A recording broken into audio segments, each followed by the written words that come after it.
જય માડી. પ્રિય માતા પિતા સમાન વડીલો, શ્રી અમૃત બાપા, માડી અને માતાજીના આશીર્વાદથી આજે આપણે સૌ અહીંયા ભેગા થયા છીએ. જય માડી ચેરિટેબલ ટ્રસ્ટ હંમેશા સેવા, સહાય અને સંસ્કારના માર્ગે હંમેશા આગળ ચાલ્યા છે. શ્રી અમૃત બાપાના આશીર્વાદથી આજે આપણે નિરાધાર વૃદ્ધોને પવિત્ર યાત્રાની તક આપી રહ્યા છીએ. ધાર્મિક યાત્રા માત્ર પ્રવાસ જ નથી, એ તો આત્માનું શુદ્ધિકરણ છે.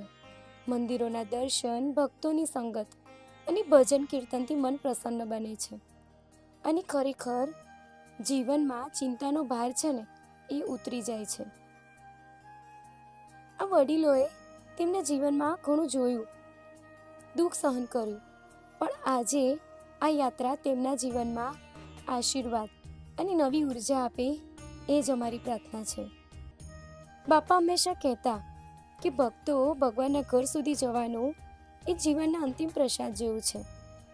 સેવા એ જ ભક્તિ છે. વડીલોના આશીર્વાદ વિના કુદરત પણ પ્રસન્ન નથી થતા. આ યાત્રા માત્ર દર્શન માટે જ નહીં, પણ એક સંદેશા માટે છે કે સમાજના વડીલો આપણા ખજાના છે અને તેમની સેવા એ જ સાચી ભક્તિ છે.